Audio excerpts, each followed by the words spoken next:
Good morning. Welcome to Eyes on Books. I'm so glad you're joining us.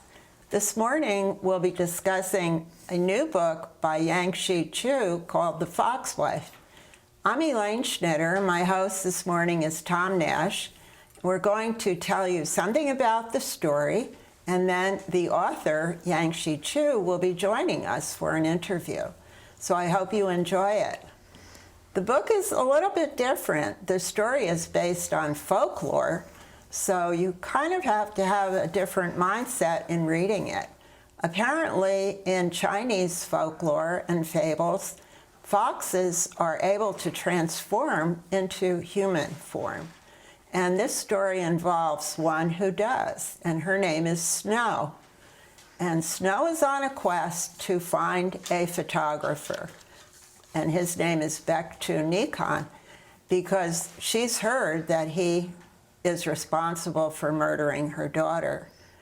The other character is Bao. Bao is a private detective, and he's on a quest to also find Baektu Nikon, because he's been hired to establish the identity of a courtesan who was found dead. So right from the beginning, even though the stories are parallel and not entwined initially, eventually they do become entwined. So it was a good read, and I hope some of you will pick the book up and check it out. Yeah, well, it's not a book I would have chosen for myself. Again, it's a story of a woman who is a fox, and we learn right at the beginning that she is a fox, although she looks like a very attractive woman. But the foxes have, according to their mythology, the ability to become human. They live a long time. They're smarter than the average human and better looking than the average human. And so throughout the story, she maintains her persona as a woman as she seeks out this mysterious photographer. And you don't really learn until you get well into the story why it is that she's seeking out the photographer. But she goes from place to place, even going eventually to Japan, looking for this photographer. We won't really tell you what happened when she found him, but or that she found him, but that's a central theme of the story. This is set in northern China in the early 1900s, and it was in the last throes of the Qing dynasty, and this was just before the young boy was made emperor of China, and he was the last emperor. So China at this point was well behind Japan in becoming modernized. So during the story, we make a little sojourn to Japan by steamship. And even though it's back then, they don't have electric lights in their villages at this point, but they do have trains and steamboats and that sort of thing. Yeah, they did travel around quite a bit, considering that the transportation was rather limited. In fact, at one point, Bao, the private investigator, said that he felt as if he were living some type of fairy tale because he was riding the Iron Rooster in search of a fox. Yeah, well, you can imagine that every generation, as they have new technology to them, it seems unbelievable. And of course, our technology seems almost unbelievable to us. But back then, trains and ships, powered ships, were pretty unbelievable. Oh yeah, for sure. And the other technology that played a role in both stories was the power of photography. Because there was a photograph that this private investigator had finally gotten his hands on to identify who this courtesan was. He needed her actual family name. And the other character, Snow, the fox spirit, she also was after the photograph. Right. So that was pretty interesting too, I thought. Yeah, and photography was well established by that time, and apparently even in China, he was a professional photographer with darkroom and all that sort of thing, and making prints of photographs for his clients. So our heroine, Snow, is trying to find a particular photographer, and it's a little murky as to why. As you read most of this, it becomes clearer as you get into it, of course. Yeah, and they all traveled over to Japan, but like you were saying, Japan was a little more progressive, and some of the characters in the story were actually going to the university in Japan versus China, and that was part of the group, the entourage that ended up traveling to Japan. And apparently that was historically accurate, that Japan being more advanced technologically at that time, a lot of Chinese would get an education in Japan to take advantage of the technology. Yes, it definitely seemed like they were a bit ahead. It was also interesting how the story came up with so many coincidences. There were one coincidence after another. Bao, for instance, the private investigator, he had a childhood friend, Takta, and hadn't seen her in 50 years. And then as we're reading the book, we're noticing she is showing up in the parallel story. So we kind of know something's going to happen, that these two are going to reunite at some point. We know it a long time before he does, right? Yeah, we know. Yeah, one of the themes in the book was the difference in status of the different classes, and the book is more about people in the upper classes. Of course, the people in the lower classes didn't have very interesting lives, probably. But Bao, the detective, had when he was young, he had a neighbor that the girl who lived next door was allowed to come over and play with him, and he didn't have any other playmates, so they became very close. But she was not approved by his mother, who was a concubine. I mean, the mother of the girl was a concubine, and so she wasn't kosher, or she wasn't suitable for somebody of his status. So she was taken away. And she was also from Mongolia. That's so this poor little girl had 2 strikes against her. Yeah. That was Takta.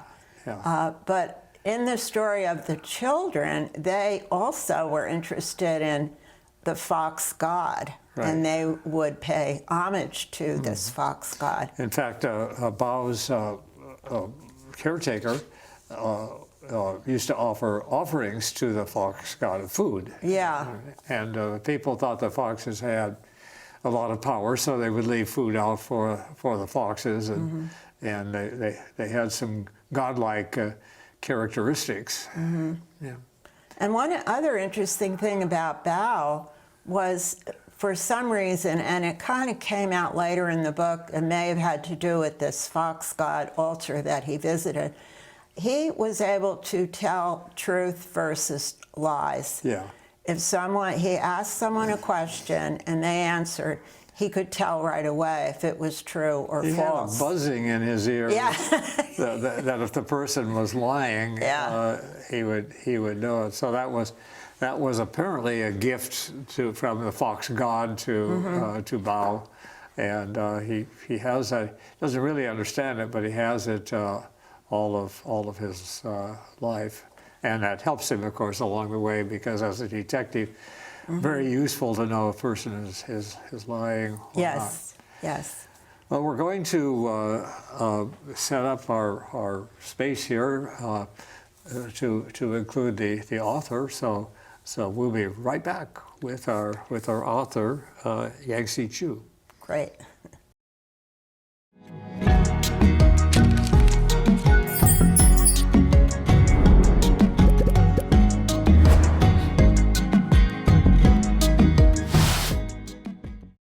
Of Yangtze Chu, the author whose book we enjoyed, and we're going to learn a little bit about her as a person, her background, and what inspired her to write this book. So, Yangtze, welcome. Thank you so much for having me. And you're here somewhere in California, are you? I am in California, where it's uncharacteristically cloudy this morning. Yes, it is here in the area of California where we are. It looks like East Coast, maybe. It's probably. You are Chinese, but Malaysian, and there are a lot of Chinese people who live in Malaysia. It's a large minority there, I guess. Yes, that's right. And, it's a multi-ethnic society. Mm-hmm. Your father was a diplomat, and that explains why you were actually born in the Philippines. Mm-hmm. Yes, and I lived in a lot of countries as a child. Yes. I think it was a peripatetic childhood, but one that I'm very grateful for, because I think it opened, being able to live in a lot of different places and meet people. I think that's really stamped my understanding of the world. Mm-hmm. Yes. So that's a very large gift that you got as a child to live in so many different places. And therefore you got exposed to a lot of different languages. That's true. One thing that I try to do with my children is have them learn more languages, because it is much easier when you are young. And one of the things that struck me when I started living in the United States is that it is, by and large, very much a monolingual country. But I think things are changing. Lots of young people want to learn many languages now. You went to Harvard. How did that happen? That seems unlikely for a Chinese person from Malaysia. I have never really understood it myself. I think I went, but when I was in high school, I thought I would just apply. And I applied to university without really thinking very much about, I just thought, this would be wonderful, I'd love to go. And in those days, which is, I applied and didn't think about it. And then I got a telegram, which was really shocking. They said, you have a telegram. It was, and so I went to the school office, and it was from Harvard, and they said, we've accepted you. So I thought, this is amazing. I don't think, I look at high school students nowadays, and I think high school seems very stressful. And so in many ways, I feel that it was a gift. Ignorance was a gift in those days. Sometimes there's some innocence that goes with it, that kind of thing. So when you got the telegram, were you in Malaysia at the time? Or? No, I was actually in Singapore.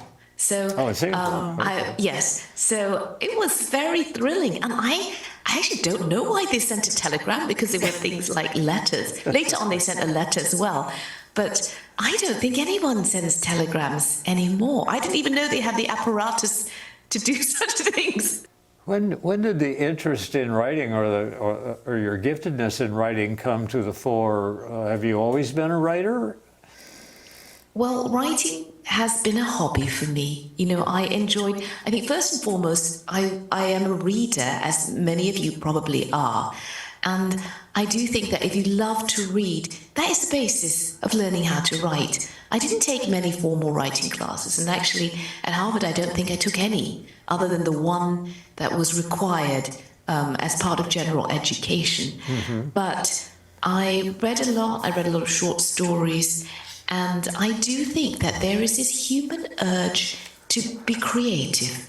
Everybody likes to make things, and whether that comes out as cooking or knitting or fixing your bicycle or writing poetry or journaling, this is a creative urge.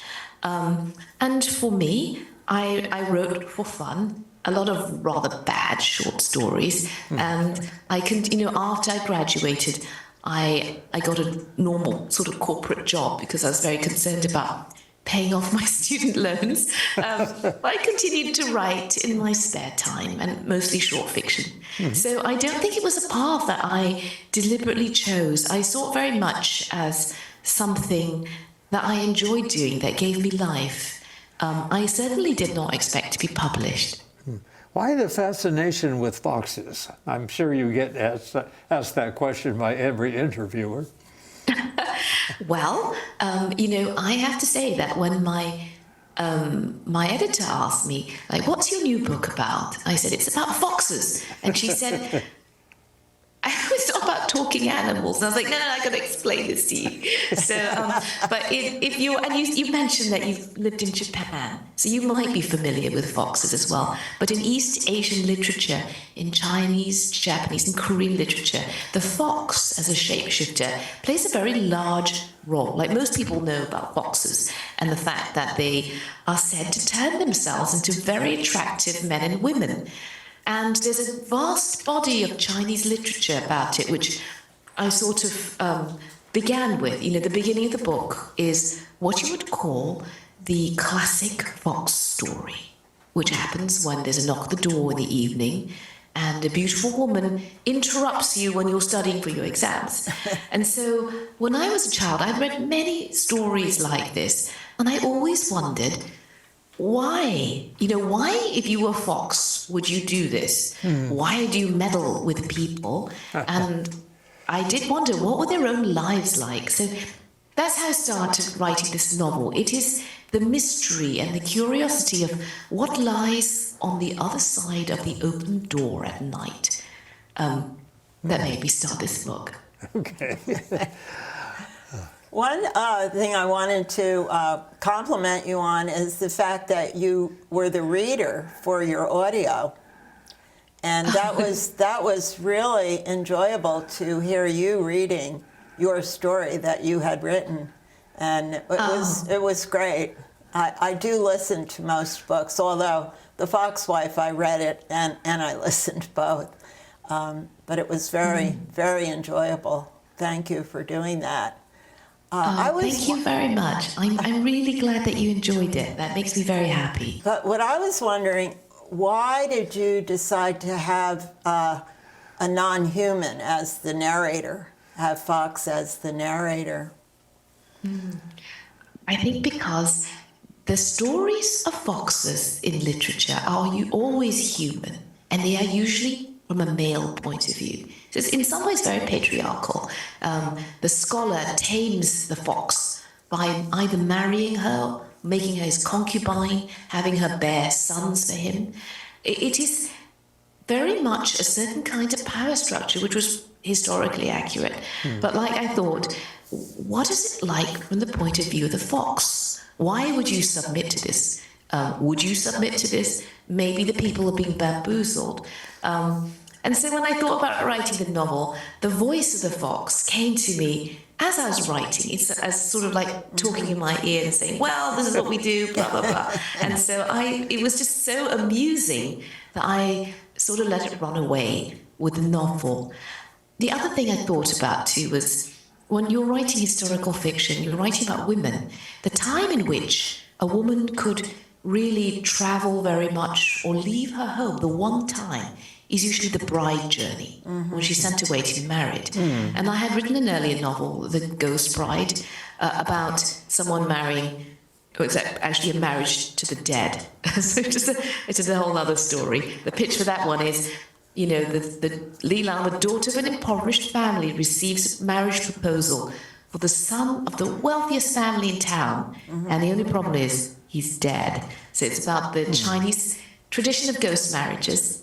But to go back to The Foxwife, I thought I did not really want to write again about a heroine who was maybe 18, who was the age to be married. That was all fine and interesting, but the fun thing about writing The Foxwife is that one of the narrators is old. She's a fox, she's hundreds of years old, and that gives you a completely different perspective.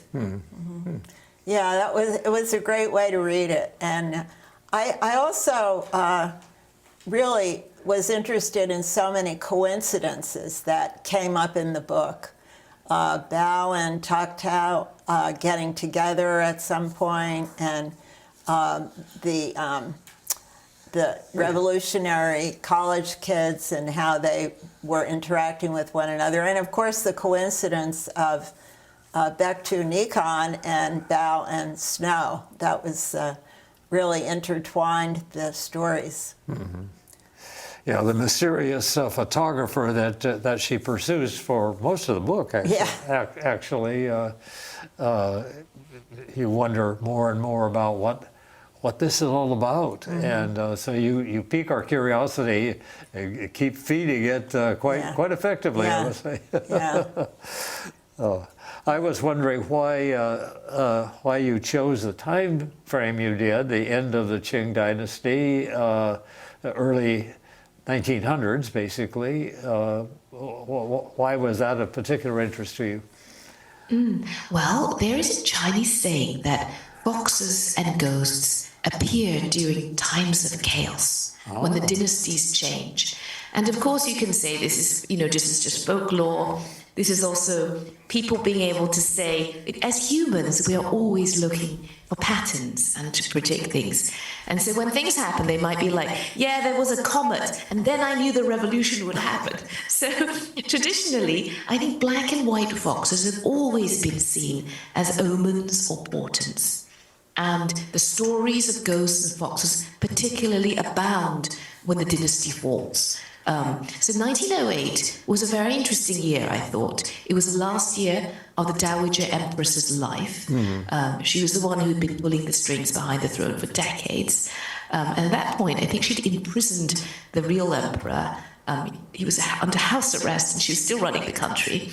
And after that, northern China particularly was plunged into kind of unrest. So the dynasty was weak, was carved, that area of the world was carved up by Japan, by Russia, by warlords. So it was very, very interesting, and that's why I set it then. Because unfortunately for the fictional protagonists, times that are interesting to readers are often very troublesome for the people who live in the book. So hence the time frame. Mm-hmm. And also it was during a certain time of the year, from winter to spring, that the story evolved. Was that purposeful in some way? Yes, I think so. After the last book I wrote before this was Night Tiger. So the Night Tiger was set in British Malaya. It's another historical novel. So I think it's 1931. And I spent a lot of time writing about how it felt, like the heat of the jungle, how those warm, long tropical afternoons. And after I'd finished that novel, I thought a lot about my childhood and how much it had snowed in Germany. And I thought I'd like to write a novel that's written in winter. And that's how it began. It begins in winter, and as you mentioned, it goes into spring. And there's no timestamps in the book except for the changing of the season and the flowers, the budding. And it did remind me that I think a long time ago, that is how humans track the year. Now we're all like focused on our phones. We can tell you on the 19th of April, I have a doctor's appointment. But in those days, time was, I think, a different kind of feeling about time. People might have said, I will see you next spring. And you not know exactly what day that would be. Well, before we let you go, we should find out what you're working on now and what we can expect in the future. Oh, well, I'm working on a fourth book, and it's about plants. So I love gardening. I don't know whether you do, but and this sort of goes on to what I was talking about, spring and watching the seasons change. So I am working a novel about ginseng. So that it's a root which is very important to Chinese and Korean culture. But it's always fascinated me because it is a root that looks like a person. You know, the most valuable specimens of them look like people. And it's almost like the opposite of the European mandrake. You know, they say when you pull a mandrake out, you can use it to poison people, and people die when they hear it scream as it leaves the ground. But the ginseng is life-giving, and yet at the same time, it is also shaped like a person. So I'm thinking of writing a book about children and ginseng plants, but I haven't quite worked out where it's going. Well, we look forward to that. That's going to be wonderful. Yeah. Your first book has been made into a television series. How is that doing? That was very exciting. So it became a Netflix original. That's The Ghost Bride. The story is different from the book. They did say that they were going to take the premise and, you know, make a different story, and that was fine. I was very excited to watch it, and it is really a lot of fun. It must be really interesting to see the difference in interpretation from what you had in mind and how they pictured it. And was any of that distressing to you? No, I think because it was some people very involved in the making of, you know, like an interpretation. But in this case, I was just very thrilled that Netflix wanted it at all. Super excited. I was like, they want it. Yes, they can have it. So, you know, I do think that writing a screenplay is a completely different art. So I got to visit the set while they were filming it in Malaysia and Singapore. And I took one of my kids with me, and it was just really amazing to see what they've done, the costumes. Netflix series are just very cool. They are. Yeah. Well, unfortunately, that time has come and we're going to have to say goodbye. You're a very interesting person. We've enjoyed meeting you and chatting a little bit, and look forward to seeing your future books. Yeah, and thank you so much. We appreciate your time. Thank you for having me. It's been such a pleasure, and I hope you have a lovely rest of your day. Thank you. You too. Thank you so much to our author. Wasn't she wonderful? I hope you enjoyed it, and I also hope that you consider picking up this book. I think you'll find that it's quite interesting and a little different from perhaps what you normally read. So join us again on Eyes on Books. Thank you for coming.